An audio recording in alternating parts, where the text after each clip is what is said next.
In East Asia, there is a movement that many people have long stopped noticing. But if you saw it for the first time, it might feel a little unbelievable. 2 wooden sticks with no blade and no sharp prongs can still precisely remove fish bones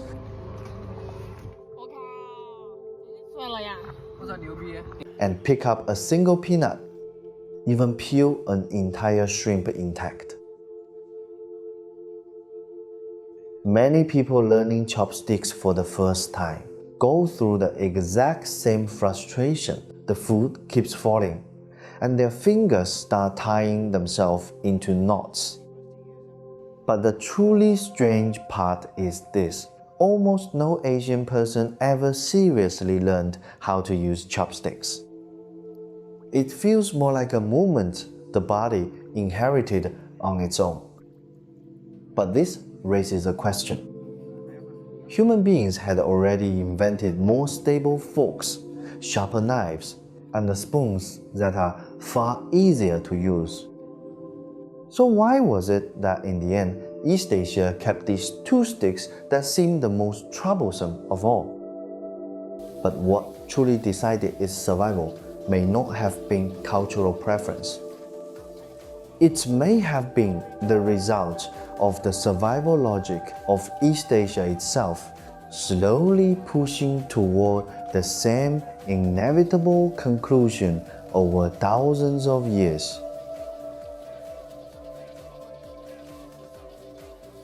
If you truly look at the world behind chopsticks, you begin to realize they were never just utensils. Behind them is an entirely different kitchen system. But the truly strange part is this: these two remained part of East Asian life for thousands of years. When something survives for that long, it usually means only one thing: it fits that world perfectly. And at the center of that world was fire. In ancient China, for many ordinary families, even keeping a fire going was a burden. Land had to be used to grow grain first, which made trees increasingly valuable. Firewood was not something people could afford to waste casually. The longer you kept the fire burning, the more fuel you had to consume. And so, a very particular kitchen logic slowly began to emerge. Food had to become smaller because the smaller it was, the faster it cooked.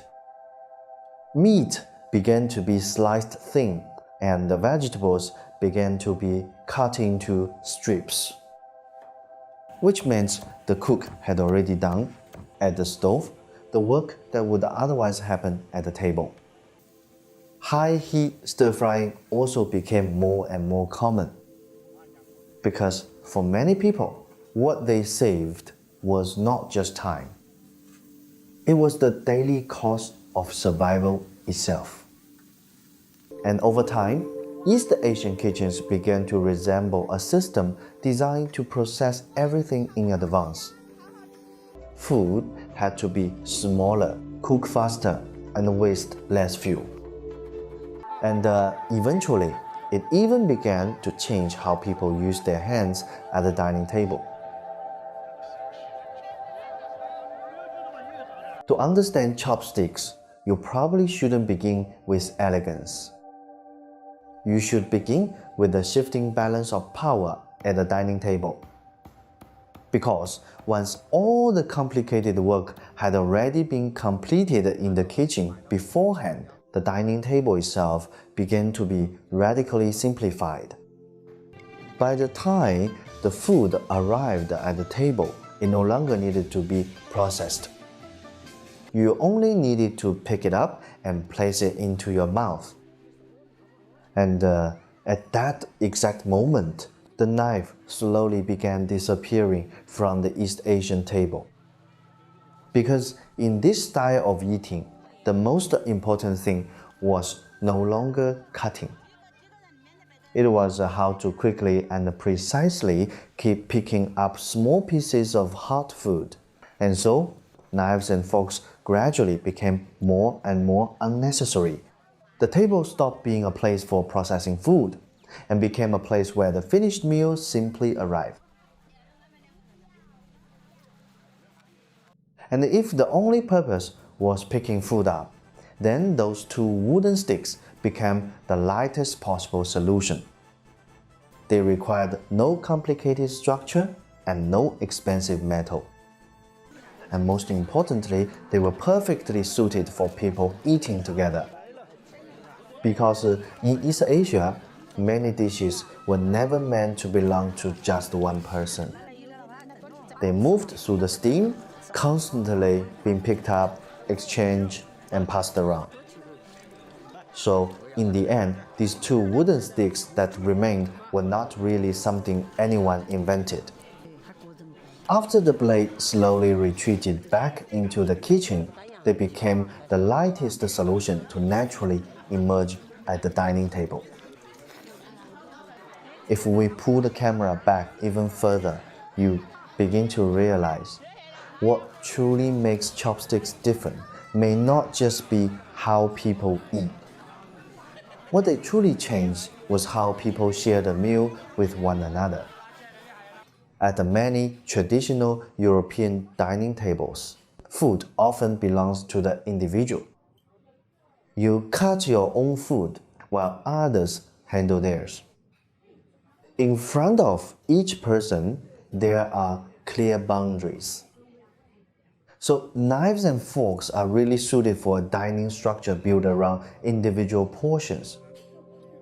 But East Asia gradually formed a completely different world. At the center of the table, there were no longer separate portions belonging to individuals. Instead, there was an entire table of dishes shared by everyone together. Slowly, the table stopped emphasizing, "This is mine," and instead began emphasizing, "We eat together." And later on, what truly mattered at many East Asian gatherings was no longer just the food itself. It was the feeling of people sitting together, constantly exchanging, constantly pulling people closer together. And behind all of this, it was never about one being more advanced than the other. It was simply that people living in different environments eventually grew into different civilizational rhythms. What chopsticks truly changed may not have been just the dining table. They even began to slowly change the rhythm of the human body. If you watch carefully, you'll notice something. When people eat with knives and forks, the movements are separated. Cut, pause, bring the food to the mouth, then repeat it again. But chopsticks are different. The movement is almost continuous. Pick up, bring in, chew. Chopsticks turn eating into a continuous rhythm. And that continuity eventually reshaped the soul of East Asian cooking. Small pieces, high heat, rapid stir-frying. Food keeps being picked up. Each bite is small, but the body keeps getting stimulated by new flavors again and again. And what's really interesting is this. Eventually, it was no longer just people adapting to chopsticks. Food itself also began adapting to chopsticks. Many East Asian dishes are cut into pieces that are exactly one bite in size. Why does hot pot emphasize dip it briefly, then eat immediately? Why is stir-fry food almost always small pieces, high heat, and fast cooking? Because eventually the entire East Asian food system began revolving around one thing: the body's rhythm of continuous eating. And chopsticks just happen to make all of this possible to happen continuously without interruption. But if you keep looking deeper, you begin to realize chopsticks even began to slowly change the way people express affection to one another. In many East Asian families, people are not very used to expressing emotions directly. But at the dining table, many things happen on their own. An elder places a piece of meat into your bowl. Someone gently turns a dish toward you or instinctively says, "You eat first." Many people will never directly say, "I love you," but they will place the last piece of meat into your bowl. And what's most interesting is this. These relationships are often not built through language at all. They are built in the countless rises and falls of chopsticks through silent acts of care that rarely need words. China, Japan, Korea, Vietnam, places with completely different personalities somehow arrive at the same moment at the dining table. Reach out, pick up the food. This was not the random spread of a tool. It was the same hot food civilization taking shape across different lands. So chopsticks are more like an interface left behind by a civilization. And when you pick them up, you are connecting to more than just the food. You are connecting to the rhythm of life that East Asia has formed over thousands of years. Today, we are already so used to chopsticks that we barely notice their existence anymore. Reach out, pick up the food, bring it to the mouth. The whole process happens without thought. And interestingly, the more natural something feels, the easier it is to forget how it was formed in the first place. So you think you are simply using a pair of chopsticks, but in reality, you are already using a body system shaped through training and repetition. Your hands automatically adjust their strength. You instinctively break food into the right size. You even know exactly how much food feels right for a single bite. None of this is innate. These things were carved into the body through generations of repeated movements. You wait for others to finish picking up food and instinctively rotate dishes towards someone else. And eventually, you realize something. Chopsticks were never just tools. Slowly, they became three things: an extension of your hand, the rhythm of your eating, and an unspoken way of relating to other people. So today, when you unconsciously reach for your chopsticks, you think it is just a simple movement.